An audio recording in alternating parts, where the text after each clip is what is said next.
성경 말씀 신약성경 마가복음 10장 32절부터 45절 말씀입니다. 함께 봉독하겠습니다. 시작. 예루살렘으로 올라가는 길에 예수께서 그들 앞에 서서 가시는데 그들이 놀라고 다른 자들은 두려워하더라.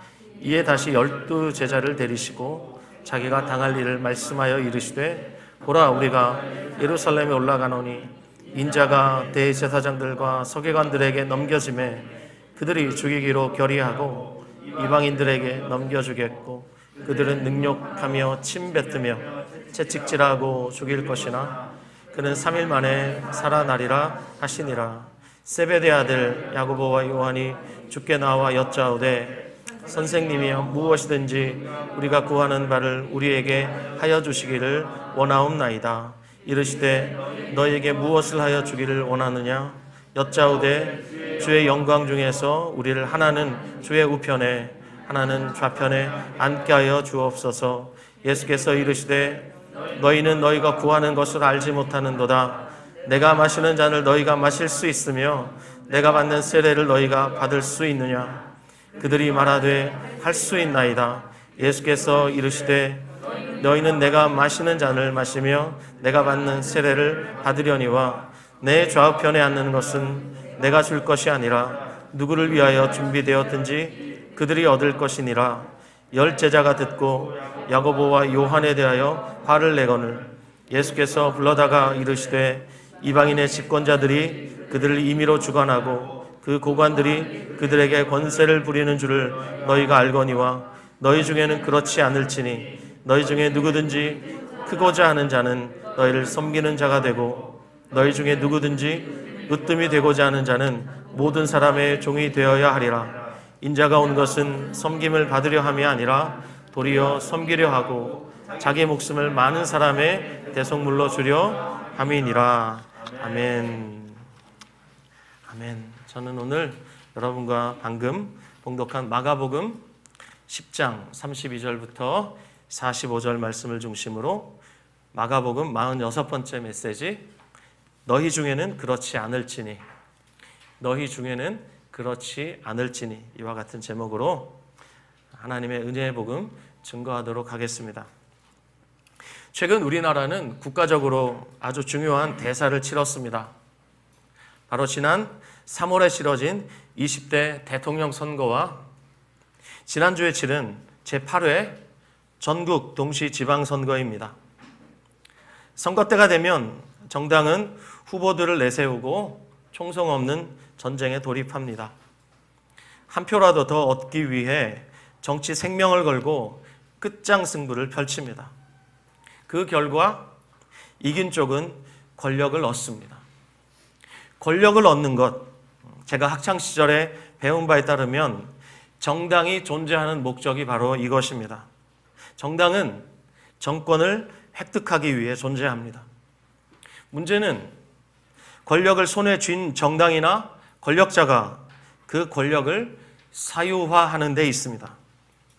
잠언 29장 2절 말씀을 보면 이렇게 말씀하고 있습니다. 의인이 많아지면 백성이 즐거워하고 악인이 권세를 잡으면 백성이 탄식하느니라. 의인이 많아지면 백성이 즐거워하고 악인이 권세를 잡으면 백성이 탄식하느니라. 미국의 유명한 목회자 존 파이퍼는 그의 책 돈, 섹스, 그리고 권력에서 돈, 섹스, 권력이 인간에게 가장 위험한 3가지 기회라고 말했습니다. 특히 권력에 대해서 존 파이퍼는 이렇게 말하고 있습니다. 권력의 정의입니다. 권력이란 당신이 바라는 것을 얻을 수 있게 하는 능력을 말한다. 그러면서 그가 권력의 여러 가지 모습들을 이렇게 말하고 있습니다. 한번 들어보실랍니까? 그 능력은 당신이 육체적으로 막강한 힘을 가졌다는 사실을 뜻할 수도 있고, 부모나 선생이나 경찰이나 국회의원 같은 권위 있는 자리를 차지하고 있다는 의미일 수도 있습니다. 혹은 당신이 속한 그룹에서 다른 사람보다 돈이 많다는 뜻일 수도 있고 당신이 더 아름답거나 멋지다는 의미일 수도 있습니다. 여기에 권력의 여러 가지 모습이 있습니다.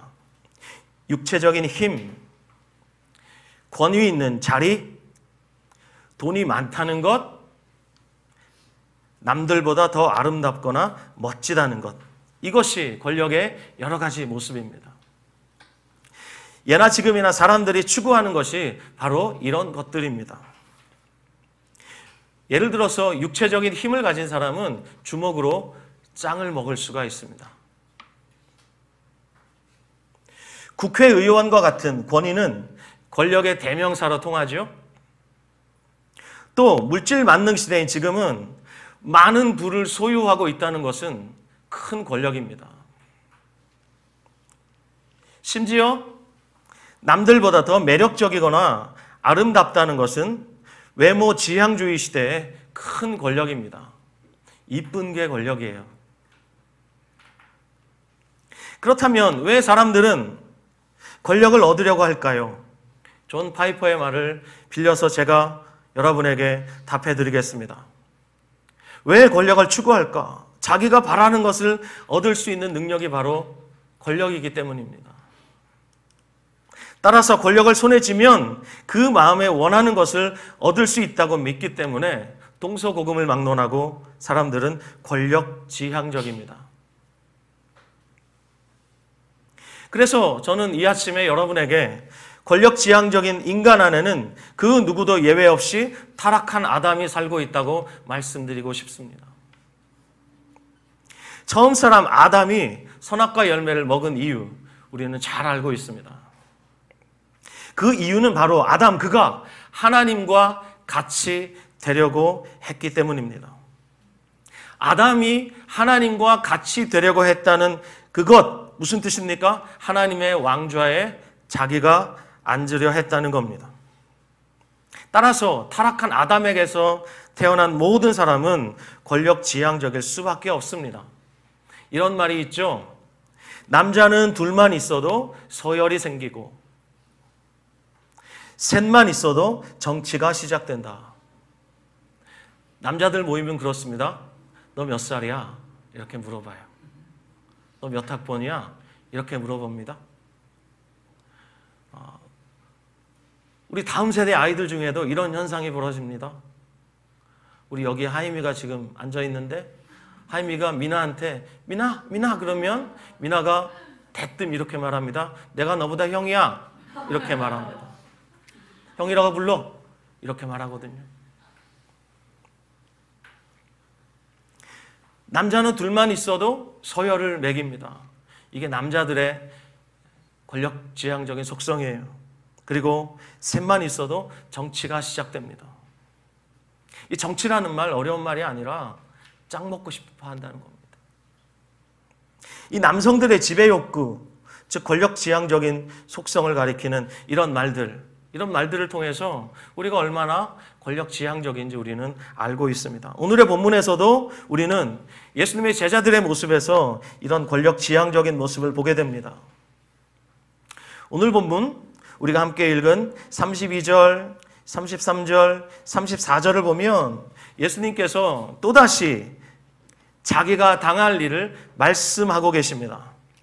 이미 우리는 마가복음 8장, 9장에서 예수님이 순환을 예고하시는 장면을 살펴보았습니다. 특별히 8장 30절, 31절 말씀 다시 보시기 바랍니다. 같이 읽을까요? 8장 30절, 31절 첫 번째 순환 예고 장면입니다. 시작! 이에 자기의 일을 아무에게도 말하지 말라 경고하시고 인자가 많은 고난을 받고 장로들과 대제사장들과 서기관들에게 버림받아 죽임을 당하고 사흘 만에 살아나야 할 것을 비로소 그들에게 가르치시되. 자, 두 번째 순환 예고 9장 30절부터 32절 말씀입니다. 9장 30절부터 32절 시작. 그곳을 떠나 갈릴리 가운데로 지날새 예수께서 아무에게도 알리고자 아니하시니 이는 제자들을 가르치시며 또 인자가 사람들의 손에 넘겨져 죽임을 당하고 죽은 지 3일 만에 살아나리라는 것을 말씀하셨기 때문이더라. 그런데 오늘 본문 32절부터 34절을 보면 예수님이 세 번째로 순환을 예고하시는데 훨씬 더 구체적입니다. 자, 본문 30절부터 32절부터 34절 말씀을 보시면 거기 예루살렘이라는 지명을 구체적으로 언급하고 계십니다. 첫 번째, 두 번째 순환 예고에는 예루살렘이라는 그 지명을 언급하지 않으셨어요. 내가 순환당하고 죽고 다시 부활할 그 장소가 바로 예루살렘이다. 주님이 구체적으로 언급하십니다. 그리고 자신이 어떻게 순환당하실지 그 절차를 다시 밝히십니다. 유대인들에 의하여 이방인의 손에 넘겨져서 순환을 당할 것을 말씀하십니다. 그리고 본문 34절에 보면 그 순환이 구체적으로 아주 사실적으로 묘사되어 있습니다. 어떻게 되어 있습니까? 능욕당하고 침뱉음을 당하고 채찍질을 당하고 죽임을 당하고 그러나 3일 만에 부활할 것이다. 이렇게 말씀하셨어요. 자, 그러면 이번에도 우리가 이 본문을 보면서 깨닫게 됩니다. 제자들이 여전히 알아듣지 못하고 있다는 것을 말합니다. 알아듣지 못할 뿐 아니라 오히려 그들의 영적인 무지만 폭로당하고 있습니다. 본문 35절을 보면 세베대 두 아들 야고보와 요한이 등장하지요. 이들이 예수님께 나와서 인사청탁을 해요. 요즘처럼 공정에 목말라 하는 이 시대에 이런 짓거리를 벌이면 많은 사람들에게 따가운 눈총을 받습니다. 그리고 법적인 처벌을 받게 됩니다. 그런데 이들은 아랑곳하지 않고 아무런 양심의 거리낌이 없이 예수님께 나와서 지금 인사청탁을 하고 있습니다. 35절 보시죠. 세베대 아들 야고보와 요한이 주께 나와 여짜오되 선생님이여 무엇이든지 우리가 구하는 바를 우리에게 하여 주시기를 원하옵나이다. 여러분 아시겠지만 이 야고보와 요한을 비롯한 예수님의 12제자들 그들은 자발적으로 예수님을 따랐습니다. 그런데 그들이 예수님을 따랐던 근본적인 동기가 있었죠. 그것이 무엇입니까? 그들의 욕망 때문이었습니다. 그 욕망은 바로 오늘 우리가 주목하고 있는 주제 권력욕입니다. 자신들의 권력을 숨기지 않고 이제 드러내기 시작하는데 예수님이 대답하시죠. 36절 말씀. 너희에게 무엇하여 주기를 원하느냐? 그랬더니 37절에 두 형제가 이렇게 대답하죠. 여짜오되 주의 영광 중에서 우리를 하나는 주의 우편에 하나는 좌편에 앉게 하여 주옵소서. 여러분에게 한번 여쭤보겠습니다. 여러분 예수님의 모든 생애 가운데 예수님의 영광이 가장 크게 드러난 곳이 어디입니까? 언제 예수님의 영광이 가장 높이 드러났습니까? 맞습니다. 역설적이게도 예수님께서 가장 수치스럽게 매달린 그 십자가의 자리, 그 자리가 바로 예수님의 영광이 가장 크게 드러났던 자리입니다. 그렇다면 한 번 더 여쭙겠습니다. 그 영광의 십자가 좌우편엔 야고보와 요한이 달렸습니까? 아닙니다. 두 명의 강도가 예수님 좌우편에 십자가에 매달려 죽어가고 있었습니다. 그렇다면 주의 영광 중에 하나는 주의 우편에 하나는 주의 좌편에 앉게 하여 주옵소서라고 주님께 요청하고 있는 이들은 주님의 영광의 이응자도 알지 못하는 그런 영적으로 무지한 자들이었어요. 그들에게 38절 주님이 이렇게 말씀하시죠. 너희는 너희가 구하는 것을 알지 못하는도다. 왜 자기들이 구하는 것을 모를까요? 그들이 예수님을 모르기 때문이에요.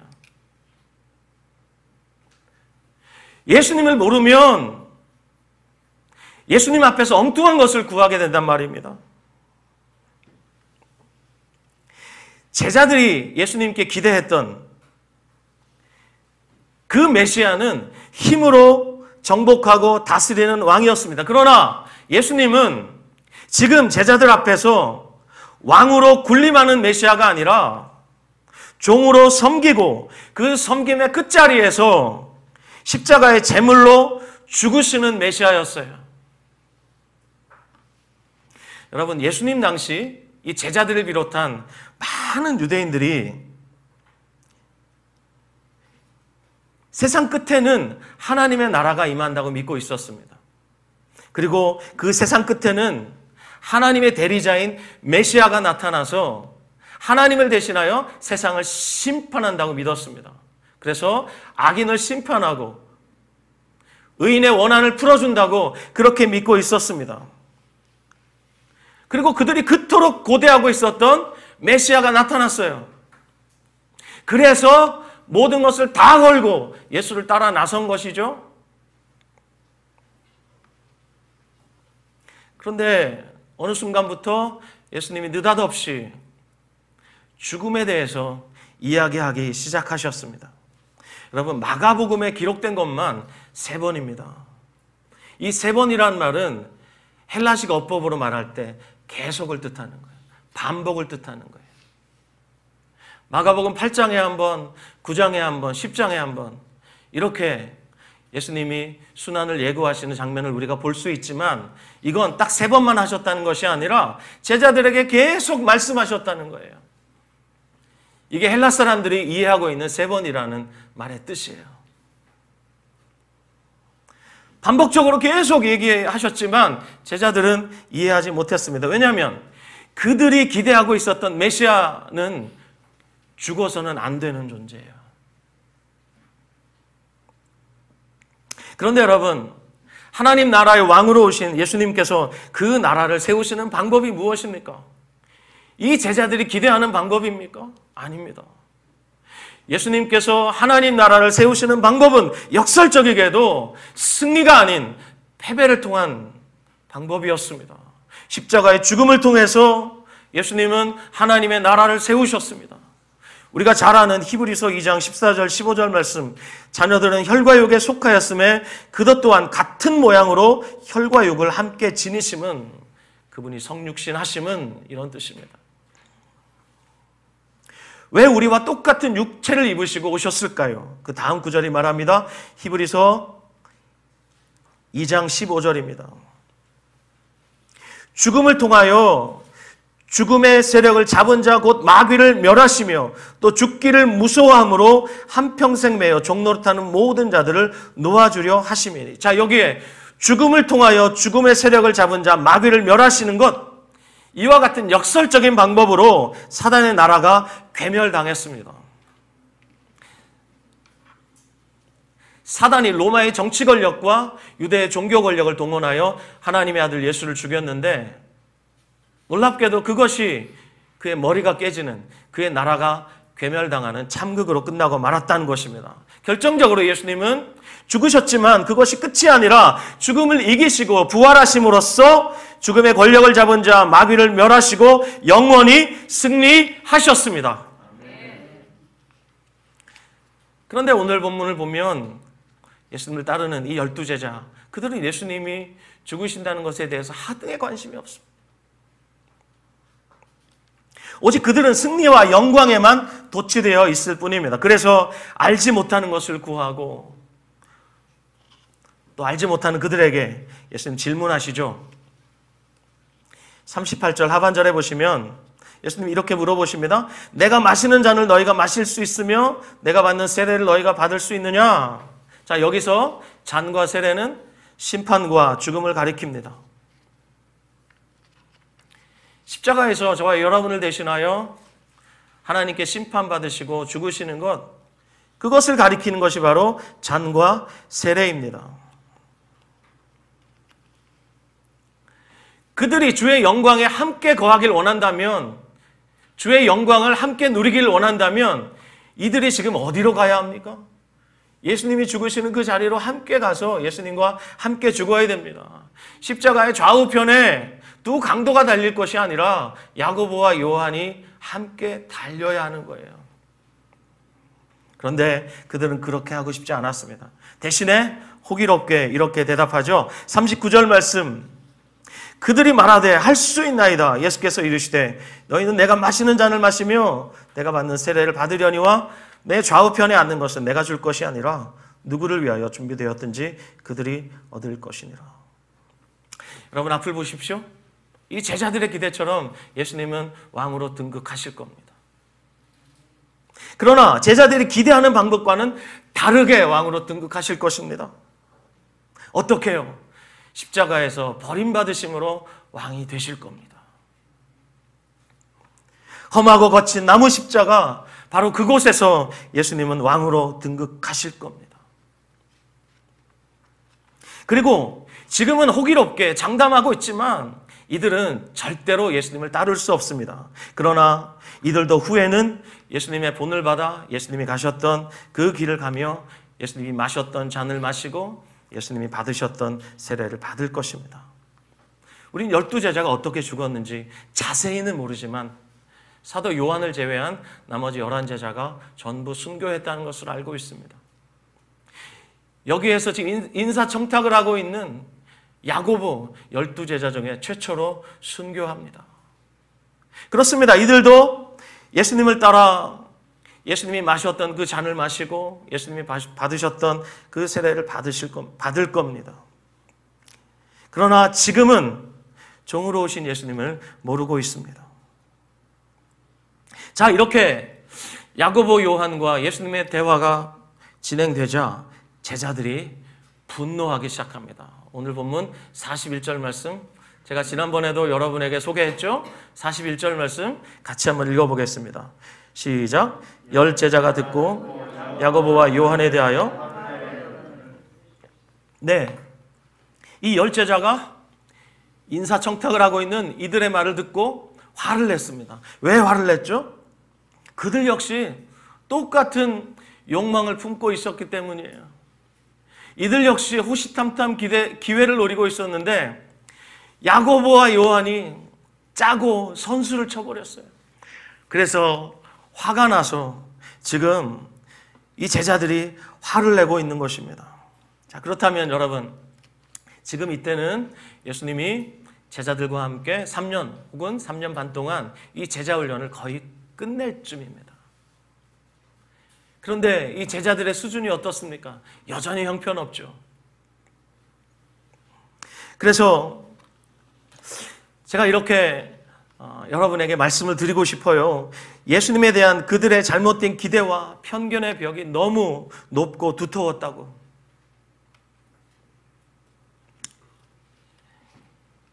그러니까 이들이 잘못된 그 메시아관을 가지고 예수님을 계속해서 바라보면서 예수님을 따라왔단 말입니다. 이들의 편견과 이 고집과 이 오해와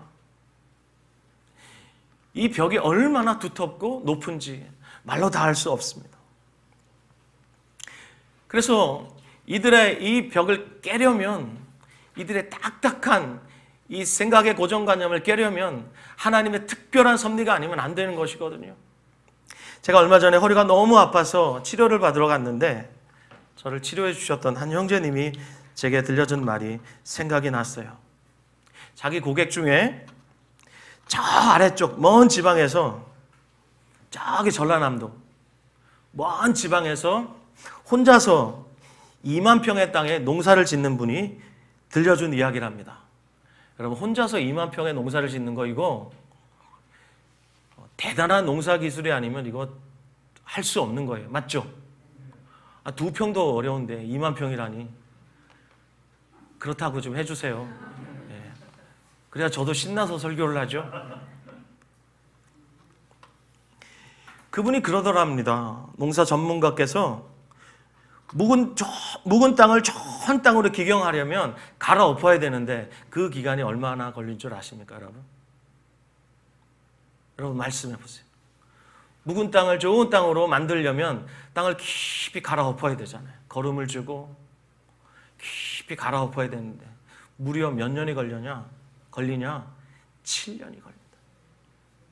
7개월도 아니고 묵은 땅을 기경하는 것이 이렇게 오랜 시간이 걸린다.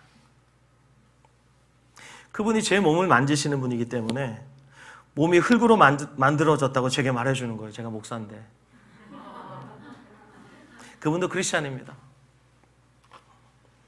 그러면서 저한테 하는 말이 자기도 그분의 말에 너무 공감이 되더랍니다. 그러면서 제 등과 허리와 몸의 상태를 보더니 목사님, 이거는 하루 이틀 사이에 이렇게 된 게 아니에요. 아주 오랫동안 이렇게 안 좋아진 거예요. 그래서 목사님의 몸을 회복하려면 상당한 시간이 걸릴 수 있어요 라고 제게 말해 주었어요. 여러분은 언제 예수님 믿으셨습니까?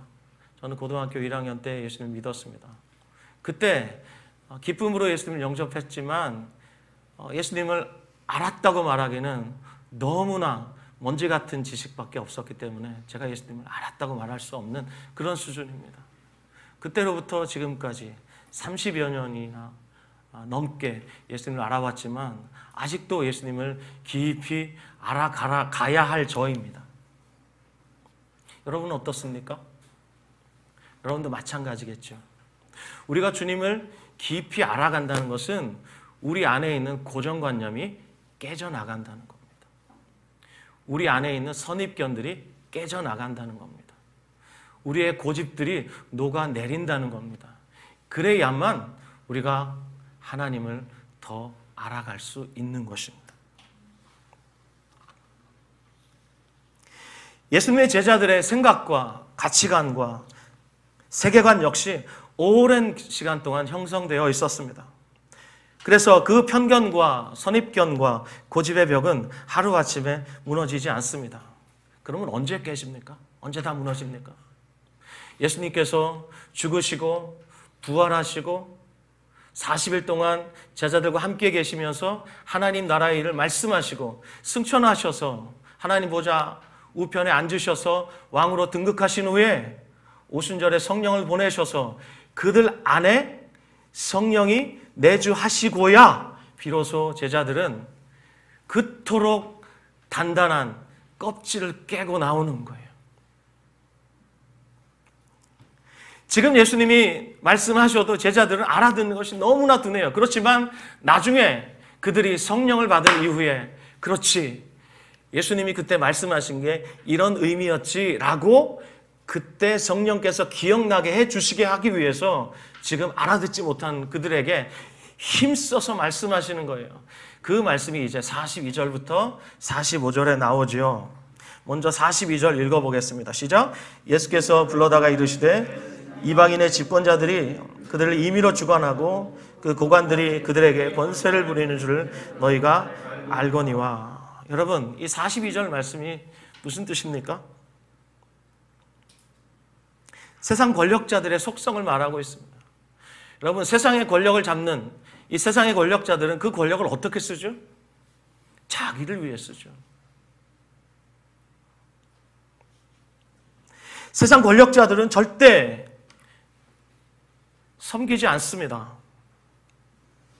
오히려 사람들 위에서 군림합니다. 그러나 제자들은 달라야 합니다. 오늘의 설교 제목, 너희 중에는 그렇지 않을지니 라고 주님 말씀하셨습니다. 왜 번역을 이렇게 했는지 모르겠어요. 여러분 처음 읽으실 때 너희 중에는 그렇지 않을지니 이게 잘 와닿아요? 그렇지 않죠. 그래서 새번역 성경을 보면 너무 쉽게 이해가 됩니다. 너희는 그러면 안 된다. 이렇게 번역을 해야지. 너희 중에는 그렇지 않을지니 왜 이렇게 번역했는지 모르겠어요. 그러면 예수님이 너희는 그러면 안 된다라고 말씀하신 게 무슨 뜻입니까? 너희는 세상 권력자들과는 달라야 한다. 그러면 그 다음에 주님의 가르치심을 제가 요약해서 이렇게 말씀드리겠습니다. 큰 자는 섬겨야 한다. 으뜸이 되는 자는 종이 되어야 한다. 이런 이야기입니다. 많이 가졌느냐? 그러면 그것을 가지고 베풀어라. 많이 배웠느냐? 그걸 가지고 나눠라. 너희가 권력을 잡았느냐? 그렇다면 그걸 가지고 뭘 하라는 거예요? 45절에 예수님이 하신 것처럼 섬기라는 거예요. 자, 주님은 45절에 위대한 말씀을 하셨는데 이 말씀만 하셨을 뿐만 아니라 친히 본을 보이셨습니다. 45절 말씀 같이 한번 다시 읽겠습니다. 시작. 인자가 온 것은 섬김을 받으려 함이 아니라 도리어 섬기려 하고 자기 목숨을 많은 사람의 대속물로 주려 함이니라. 아멘. 예수님이 이 말씀을 하시고 이 말씀 그대로 사셨고 죽으셨고 그것을 통해서 제자들에게 본을 남기시고 자취를 남기셨습니다. 하지만 여러분, 예수님은 우리의 영원한 섬김을 받으셔야 할 분입니다. 요한계시록 5장 11절 12절 말씀 제가 봉독하겠습니다. 내가 또 보고 들음에 보좌와 생물들과 장로들을 둘러선 많은 천사의 음성이 있으니 그 수가 만만이요 천천이라. 큰 음성으로 이르되 죽임을 당하신 어린 양은 능력과 부와 지혜와 힘과 존귀와 영광과 찬송을 받으시기에 합당하도다 하더라. 제가 이 설교문을 쓰고 오늘 9시 다음 세대 섬김이 예배에서 설교하면서 주님이 제 마음속에 주시는 생각이 있었어요. 저 같은 목사들에게는 설교를 잘하고 싶은, 소위 홈런을 치고 싶은 그런 그 갈망이 늘 있어요. 설교를 정말 잘하고 싶다. 그래서 온전한 통로가 되고 싶다. 이런 그 열망이 있단 말이에요. 그런데 오늘 아침에는 어떤 생각이 들었냐면, 내가 설교를 잘해서 사람들이 나를 주목하게 하면 안 된다는 생각이 들었어요.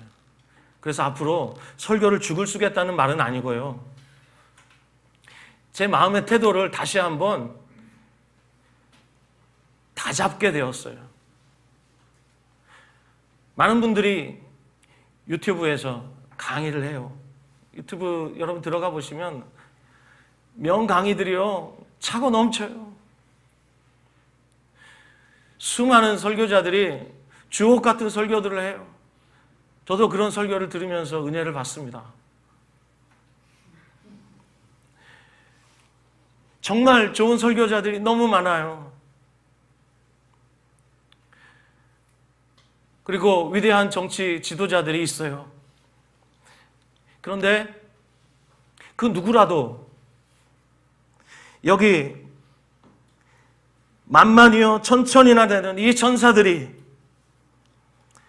죽임을 당하신 어린 양께 그 능력과 부와 지혜와 힘과 존귀와 찬송을 받으시기에 합당하시도다라고 찬양하면서 어린 양을 주목하고 있는데, 거기에 그 누구라도, 그 어떤 천사라도 그 찬송과 영광을 가로챈다면 그건 영원히 심판받을 짓이에요.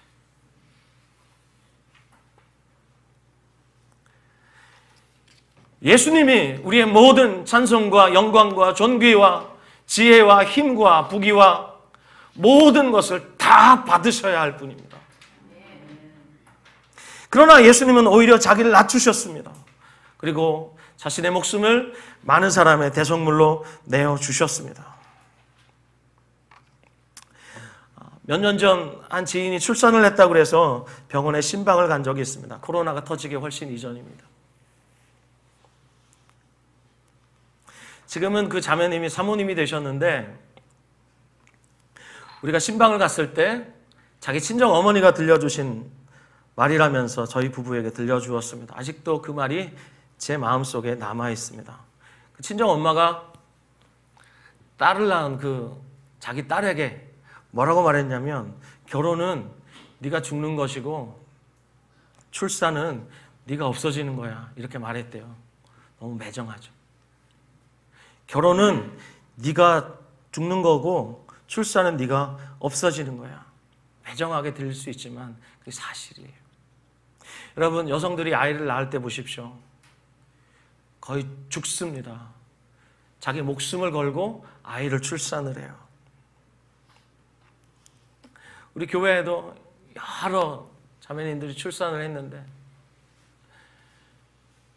어떤 분은 막 산고가 너무 길어요.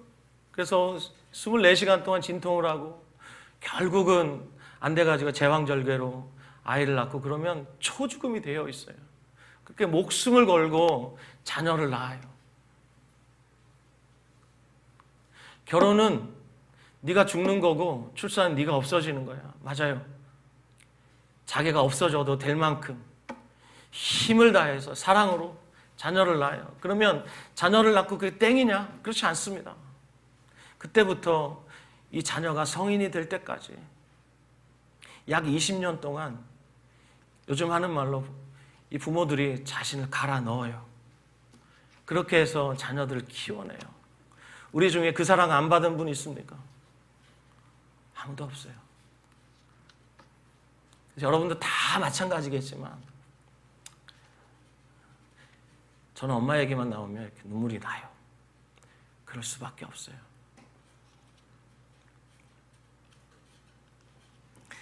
낳는 것도 목숨을 걸고 낳는데 낳고 난 이후에도 자신을 갈아 넣어요. 분골쇄신이라고 하죠. 갈아 넣어서 그렇게 자녀를 키워요. 그렇게 자녀들을 성인으로 번듯하게 사회에 내보내요. 그럼 그게 끝이냐? 그렇지 않아요.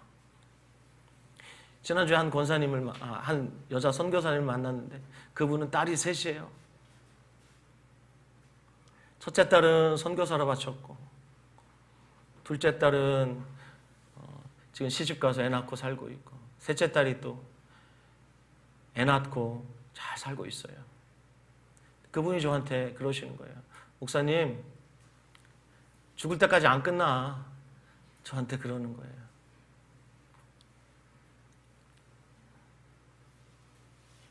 부모님들이 그렇게 자녀들을 죽을 때까지 사랑합니다. 그건 제 어머니만 봐도 알 수 있어요. 제 어머니가 자주 택배를 보내시는데 얼마 전에 또 택배를 보내셨어요.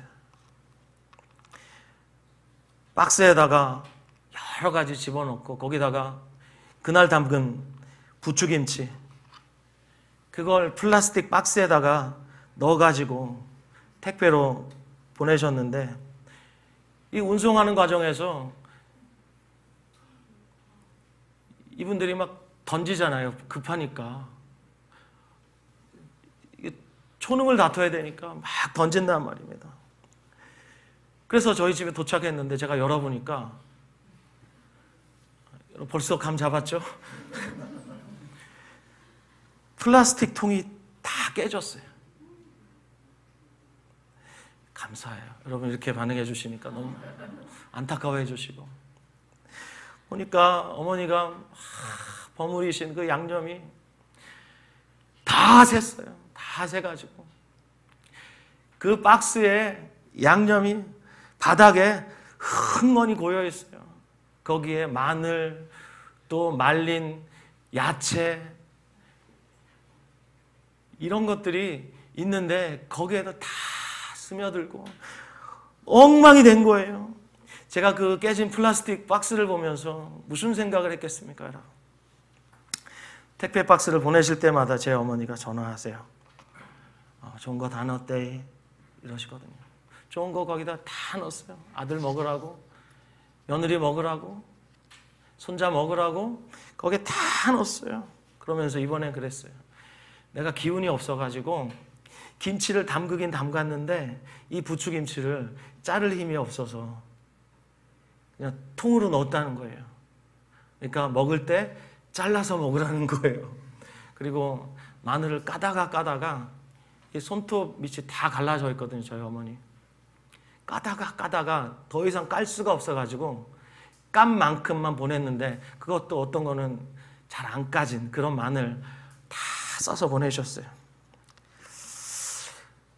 그것을 보면서 제가 생각했어요. 야, 정말 끝이 없구나.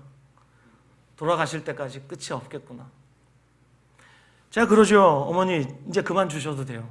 그럼 저희 어머니 뭐라고 하는 줄 아세요? 나 죽기 전에는 안 끝난다 이렇게 말씀하시거든요. 그러면서 나 아니면 누가 주니? 이렇게 말씀하세요. 여러분 그 깨진 플라스틱 통을 보면서 제가 무슨 생각했겠습니까? 자식을 향한 그 끝없는 사랑은 깨진 플라스틱 통처럼 자신을 깨뜨리지 않으면 절대로 가능하지 않습니다. 여러분들도 자녀들을 그렇게 사랑하시는 줄 믿어요. 우리가 살면서 주님이 주시는 여러 가지 좋은 선물을 받는데 그 중에 하나님이 우리에게 주시는 좋은 것들 중에 힘이라는 것이 있습니다. 우리에게 힘을 주세요.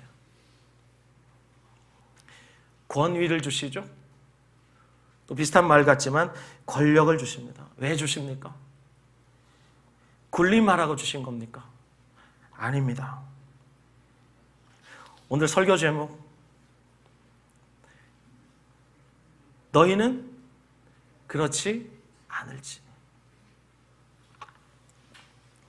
우리에게 힘과 권위와 권력을 주신 이유, 섬기라고 주신 겁니다.